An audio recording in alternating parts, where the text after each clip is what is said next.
Ti senti sopraffatto dal rumore del mondo? Oggi ti spiego perché il silenzio non è vuoto, ma spazio. Vedremo come usarlo per ritrovare pace e 3 modi per coltivarlo. Se cerchi la quiete, questo video fa decisamente per te.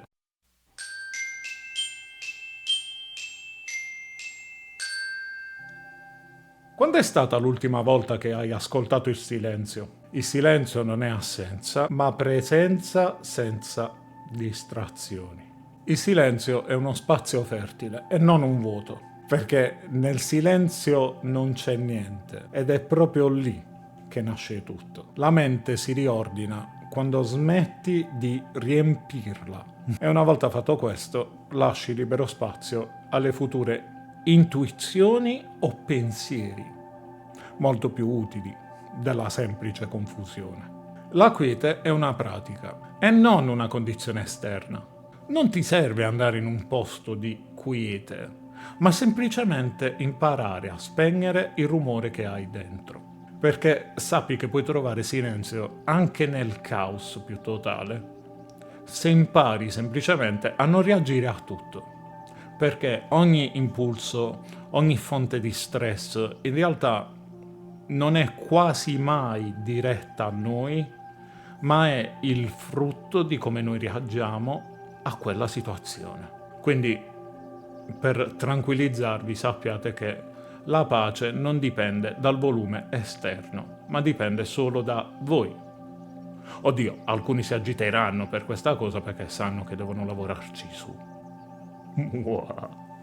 Poi, altro punto fondamentale è quello di sapere che il silenzio aumenta la connessione con se stessi, perché è solo nel silenzio che la tua voce interiore può essere finalmente ascoltata. Quello che vuoi davvero, quello che desideri davvero, quello che ti piacerebbe davvero. E attenzione, non sto usando il termine davvero solo per rafforzare la frase. Certe volte facciamo azioni, certe volte compiamo azioni e facciamo cose che in realtà non ci riguardano e lo facciamo solo per mantenere la pace, per quieto vivere collettivo o per altre condizioni e situazioni che comunque non dipendono davvero da noi. Quindi prestate molta attenzione a questo, perché è la chiave di svolta ed è fondamentale nella propria vita raggiungere questo tipo di equilibrio. Un po' come abbiamo detto anche nell'episodio precedente, dove cercavamo l'equilibrio tra lavoro e vita. È importante, perché questo vi aiuta indirettamente a raggiungere una nuova condizione personale, e cioè quel punto in cui anche la solitudine acquista un significato positivo, perché a quel punto la solitudine non sarà più isolamento, ma ascolto profondo di sé, e capite che ha un significato totalmente diverso a quello che la gente attribuisce al termine solitudine. Ora andiamo a smontare delle credenze o dei falsi miti legati a questo argomento. Il silenzio è imbarazzante. Quante volte l'avete detto o l'avete sentito dire? Beh, in realtà sappiate che il silenzio diventa imbarazzante solo quando lo riempite di aspettative. E cioè, se durante un appuntamento voi volete conoscere la persona ma non gli fate nessuna domanda e quella persona magari è timida e sta in silenzio, voi avete delle aspettative. Quindi diciamo che non è il silenzio ad essere imbarazzante, è il modo in cui comunicate con gli altri che spesso lo è. Sì, il silenzio è uno spazio neutro. Chi sta in silenzio è debole e insicuro. E questa è tutta una condizione omertosa dell'essere umano. No, chi sta in silenzio non è né debole né insicuro, potrebbe essere forse timido o potrebbe semplicemente non avere nulla da dire o non avere l'input per poter dire qualcosa. Non esiste la persona che sta sempre zitta con tutti, c'è sempre un argomento di discussione. Perché sappiate che il silenzio è una forza che non ha bisogno di spiegare nulla a nessuno. Qui molti mi hanno detto questa cosa nei contenuti precedenti oppure tramite messaggi privati. Non era direttamente legata al silenzio, ma ho deciso di integrarla, di adattarla per dargli anche una risposta abbastanza diretta, perché la troveranno in questa frase qua. Per trovare pace devo cambiare ambiente. Allora, sicuramente l'ambiente aiuta, ma la vera pace nasce dentro. E cioè, se io sono costretto a trovare un ambiente in cui recarmi per avere tranquillità e pace, cosa che tra l'altro mi riguarda in prima persona, non ve ne parlerò se non me lo chiedete, perché è molto personale come storia, ma sappiate che andare in un altro posto per trovare la pace non è detto che vi porti la pace. Perché? Perché siete costretti a muovervi nello spazio. Quindi è un fastidio in più, è una preparazione in più, è uno stress mentale in più. Tutto nasce da come reagite voi a questa cosa. Quindi attenzione, anche il luogo più tranquillo dell'universo, se non siete in pace con voi stessi dentro, non vi porterà assolutamente a nulla.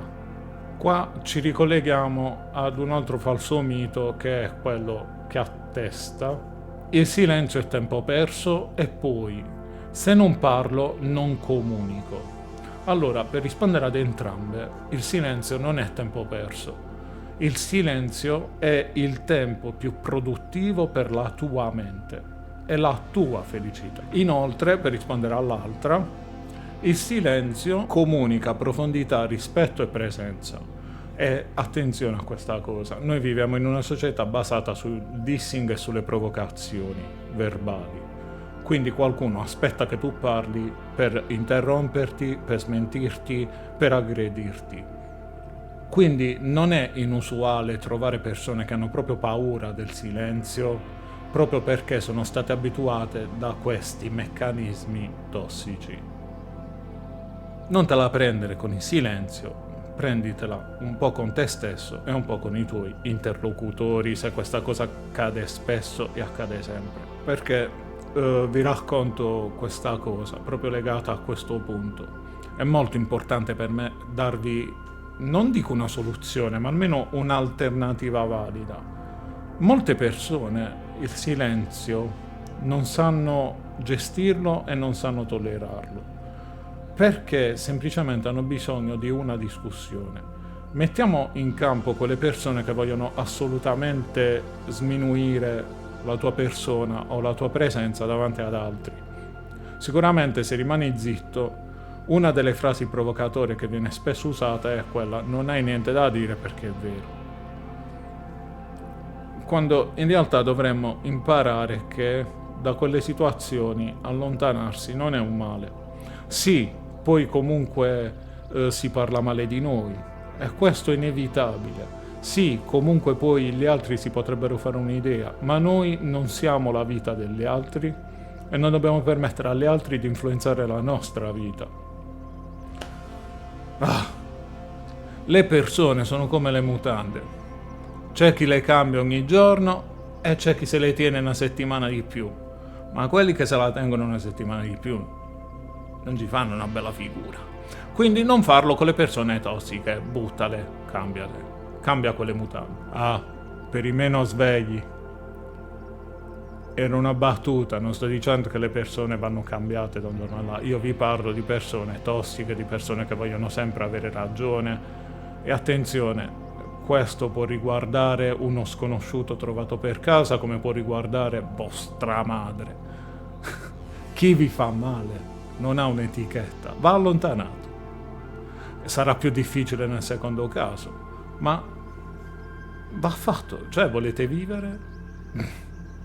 Ora, l'allontanamento è un po' estrema come soluzione, si consiglia in casi proprio gravi.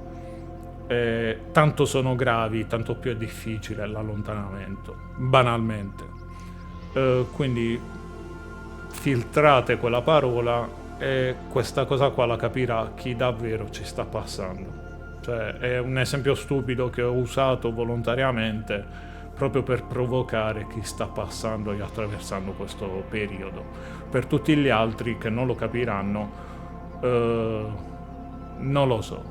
Scrivetemi la vostra nei commenti, sono curioso. Siamo tutti un po' curiosi. In realtà i commenti li andate tutti a leggere, ma mi commentano solo 3 persone. Quindi fate aumentare questo numero, così almeno possiamo aiutarci tra di noi e magari raggiungere una persona che sta passando un momento difficile. In questo canale vi stupirà, avete la possibilità di fare la differenza. E quando questa cosa non accade, ne siete corresponsabili. Cioè, mi è capitato tramite il commento di un iscritto al canale di avviare una serie intera con il mio personal trainer, che è poi Find Your Way o Find Your Why, che è poi tuttora attiva, dove mi è stata data la possibilità e l'idea di fare delle domande allo stesso e quindi di rispondere insieme a quelle domande e di indirizzare le persone che approdano su quei contenuti verso un percorso di miglioramento personale. Quindi sì, la differenza la posso fare io parlandovi di alcuni contenuti, ma quella reale, quella vera, nasce quando mi fate delle domande e posso rispondere a problemi veri, a problemi immediati, a problemi che mi avete proposto voi stessi nei commenti. Quindi l'interazione non datela mai per scontato. Ed ecco perché il silenzio è altrettanto importante. Capite cosa c'è dietro? Differenze di silenzio. Ora vi darò 3 azioni concrete per applicare questa pratica ogni giorno. Dedica almeno 10 minuti al giorno, che possono essere 10, possono essere 5, possono essere 20 o un'ora, al silenzio totale, possibilmente senza telefono o altri stimoli. Attenzione, questa cosa è molto soggettiva. C'è chi si rilassa mettendosi in cuffia, ascoltando della musica. Insomma, trova la tua dimensione di silenzio ed entraci. Il concetto deve essere quello che nel silenzio il mondo si ferma mentre tu ti ritrovi. Scegli volontariamente di non rispondere subito a ciò che ti provoca. Il silenzio è anche una risposta ed è spesso la più potente. Terzo e ultimo modo, cerca di camminare senza distrazioni e ascoltando solo ciò che ti circonda, perché certe volte la quiete è proprio sotto il rumore. Perché il silenzio non è debolezza, è solo spazio per la tua forza. Quando smetti di riempire, inizi davvero a sentire. Perché la pace non si deve conquistare, si deve accogliere. Scrivimi adesso nei commenti cosa ti ha insegnato il silenzio. Condividi questo video con chi ha bisogno di fermarsi un attimo e di capirsi meglio. Penso che sia un ottimo consiglio da dare agli altri. Iscriviti e segui questa serie per ricevere sempre nuovi strumenti di consapevolezza utile. E ora passiamo alla citazione finale, prima di salutarci. Come diceva Rumi, il silenzio è il linguaggio di Dio, tutto il resto è traduzione. Noi ci rivediamo sempre qui su Mixtube, sempre qui con me, Raizen. Ciao!